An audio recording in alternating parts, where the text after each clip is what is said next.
Jeremias, capítulo 25, versículo de número 9. Eis que mandarei buscar todas as tribos do norte, diz o Senhor, como também a Nabucodonosor, rei da Babilônia, meu servo. E os trarei contra esta terra, contra os seus moradores, contra todas estas nações em redor, e os destruirei totalmente, e os porei por objeto de espanto e de assobio, e de ruínas perpétuas. Então, Deus está usando o profeta Jeremias aqui para repreender os judeus, né? A casa de Judá. Então, nesse contexto, eu vou trabalhar uma ideia aqui contigo e a gente vai passear por alguns textos, né, que vai embasar o que eu estou falando, ou a ideia que eu estou falando. E essa ideia que eu vou tentar passar para vocês é um padrão que Deus usa para falar com seus servos, entende? Para falar com seus servos, né? E para isso, é claro, se você estiver lendo, né, a palavra de Deus, né?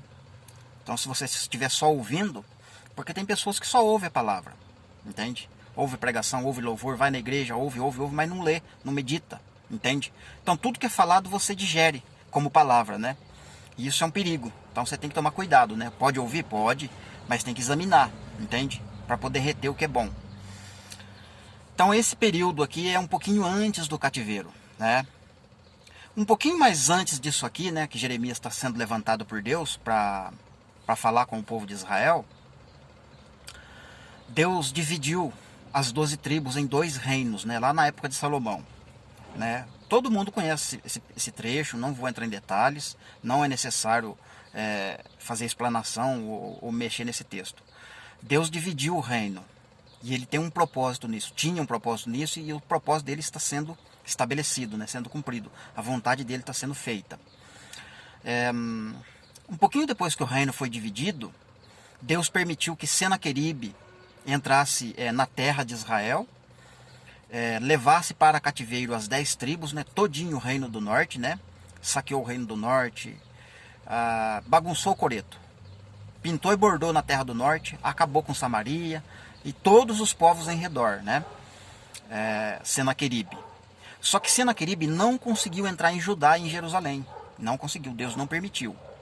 Ou seja, depois que dividiu o reino, Deus começou a endurecer ou travar o reino do norte e começou a trabalhar apenas com os judeus, entende?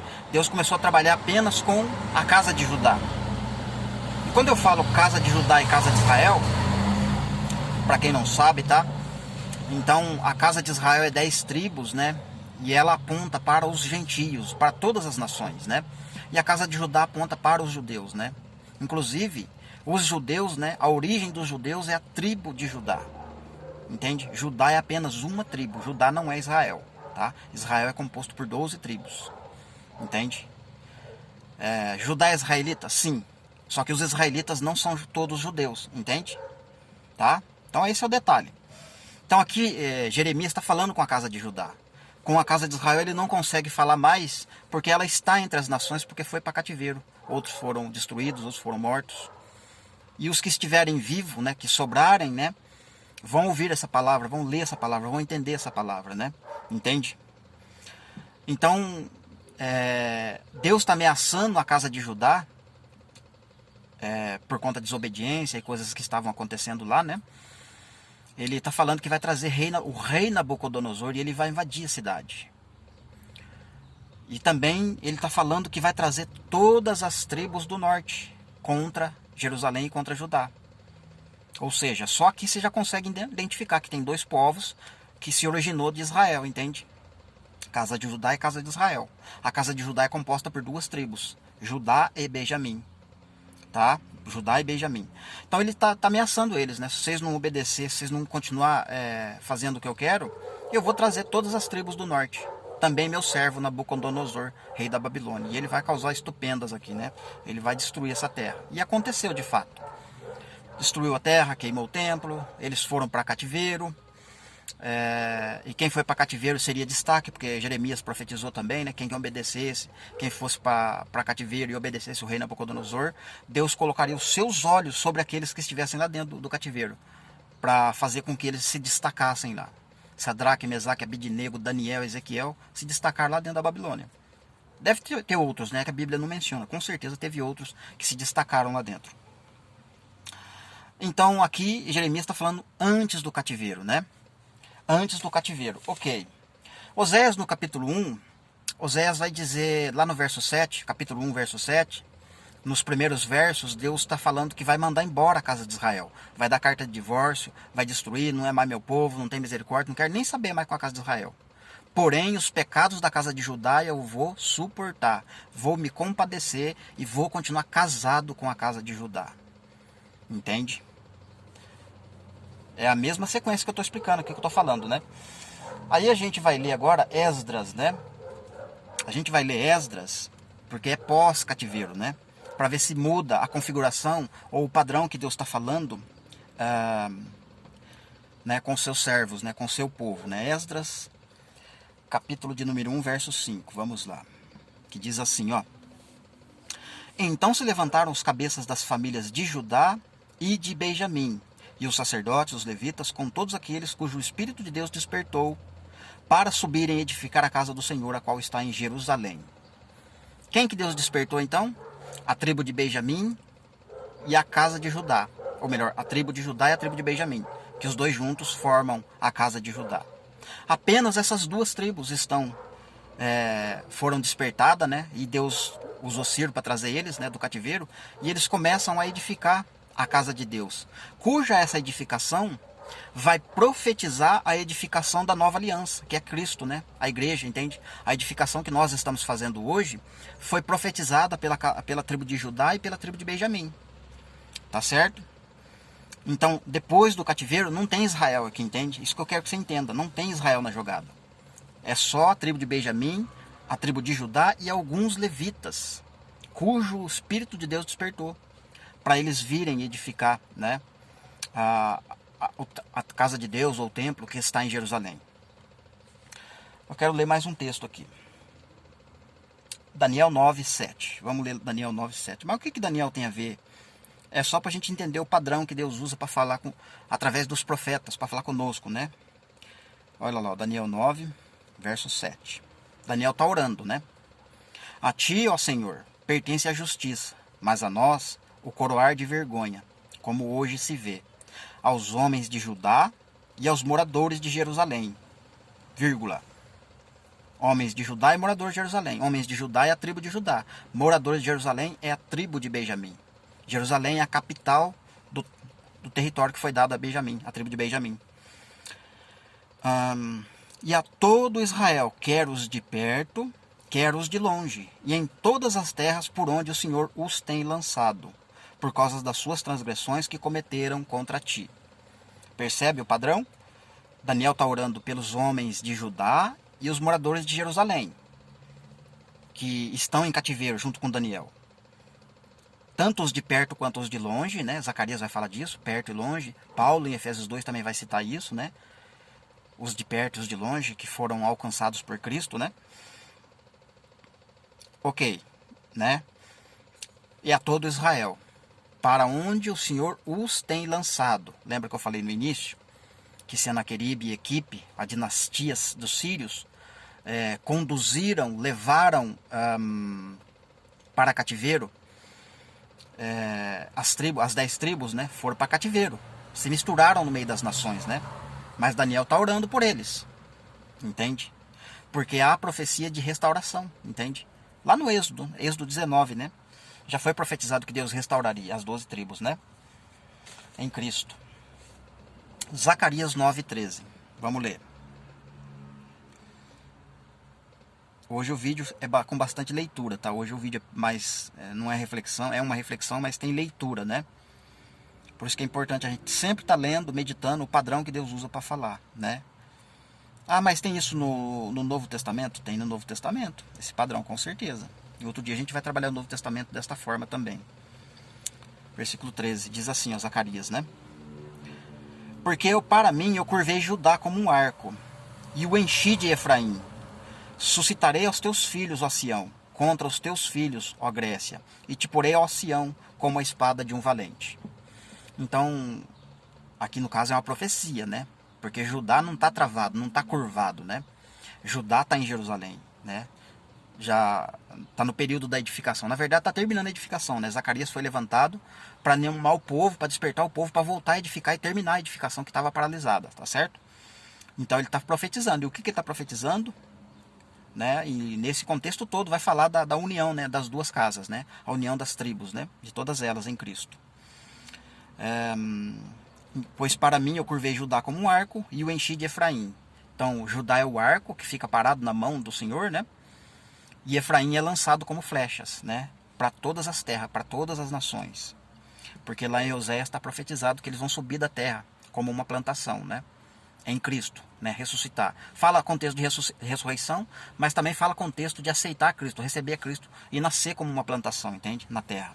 Seja onde eles estiverem, né? Zacarias a gente leu, né? Vamos para Zacarias 12. E aqui o trecho é mais longo, né? Porque vai falar de mais coisas, né?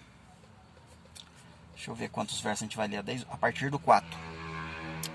Diz assim, ó. Naquele dia, diz o Senhor, ferirei de espanto a todos os cavalos com loucura e os que montam neles. Sobre a casa de Judá eu vou abrir os olhos e ferirei de cegueira a todos os cavalos dos povos. Então os chefes de Judá pensarão assim: os habitantes de Jerusalém têm a força do Senhor dos Exércitos, o seu Deus. Então aqui Zacarias está falando que Deus vai abrir os olhos de Judá, né? E é um contexto de grande tribulação. É um contexto da última semana profética de Daniel, né? Os olhos de Judá vai ser aberto. Mas se a gente ler mais um pouquinho no início, né? Olha só. Vamos pegar desde o 1, né? Sentença pronunciada pelo Senhor contra Israel. Fala ao Senhor o que estendeu o céu, fundou a terra, formou o espírito no homem e pôs dentro dele. Eis que eu farei de Jerusalém um cálice de tontear para todos os povos em redor e também para Judá, durante o sítio contra Jerusalém. Então é na época da última semana. Naquele dia, farei de Jerusalém uma pedra pesada para todos os povos. Todos os que a erguerem se ferirão gravemente contra ela, e se ajuntarão todas as nações da terra. Aí vai chegar o verso 4, né? A gente leu. Verso 5. Então os... Ah, não, já li o 5, né? O 6, ó. O que vai dizer no 6? Naquele dia, porei os chefes de Judá como um braseiro ardente debaixo da lenha, e como uma tocha entre a palha. Eles devorarão a direita e a esquerda, e a todos os povos em redor, e Jerusalém será habitada outra vez no seu próprio lugar, em Jerusalém mesma. Então, é um contexto profético, né? Para falar da última semana, Judá vai ser como um braseiro perto da palha, né? Ou seja, vai ser fogo, né? É contexto para falar das duas testemunhas, inclusive, né? Fogo na boca, né? Verso 7. É muita coisa, né, pra gente falar, né? Eu pensei que eu ia falar em 15 minutos, mas já vi que não vai dar. O Senhor salvará primeiramente as tendas de Judá, para que a glória da casa de Davi e a glória dos habitantes de Jerusalém não sejam exaltadas acima de Judá. Então veja só. O Senhor salvará primeiramente as tendas de Judá. Por que isso? Porque Deus está profetizando que ele vai se fazer carne, e quando ele se fizer carne, ele vai nascer em Judá, Belém, né? Ou seja, ele vai se manifestar primeiro para os judeus. Então, a intenção, né, a jogada era que quando Jesus nascesse e iniciasse o seu ministério profético, né, de pregação do Evangelho, toda a tribo de Judá deveria receber ele, deveria aceitar ele como Senhor. Mas não aconteceu isso, né? Como foi previsto aqui na profecia que a gente leu um pouco antes. Por que Deus vai abrir os olhos de Judá só na última semana? Porque ele veio para os seus, a tribo de Judá. Porque ele descende de Judá, ele vem de Judá. Ele veio para Judá, mas Judá não o recebeu. Mas a todos quanto o receberam foi lhe dado o direito de serem chamados filhos de Deus. Então quem que foi aberto então a porta para quem? Para os gentios, né? Foi aberta a porta para a casa de Israel entrar, né? Já que Judá não quer, Israel quer, né? Só que então a intenção é salvar primeiro os judeus, mas eles não quiseram, não receberam, né? Eles rejeitaram o plano de salvação que Deus preparou para eles. Como Deus é onisciente, né? Ele consegue ver o futuro, ele é poderoso para isso. Ele já profetizou que ia abrir os olhos deles só na última semana. E aí os gentios entrariam primeiro, então, tá certo? E não é à toa que ele diz lá nos evangelhos, né? Que os últimos serão o primeiro e os primeiros serão os últimos. Era para ser a casa de Judá primeira e depois os gentios. Mas não. Judá rejeitou, então ele abriu a porta para os gentios primeiro e Judá ficou por último. Entende? Mas isso não quer dizer que nenhum judeu aceitou a Cristo. Claro que aceitou. Mas na totalidade da tribo de Judá, nem 5% recebeu Jesus, entende? Uma pequena minoria. Ainda que foi multidão que recebeu o evangelho, quando Pedro pregou lá, 3.000, 5.000 homens, mas a tribo é enorme, entende? É enorme, né? É enorme, não dá nem pra... Dá até pra fazer um cálculo, mas 3.000, 5.000 para uma tribo, é merreca, não dá 5% de quem, entende, da totalidade da tribo. Por isso que a palavra fala que os seus não o receberam. Uma pequena minoria só que recebeu.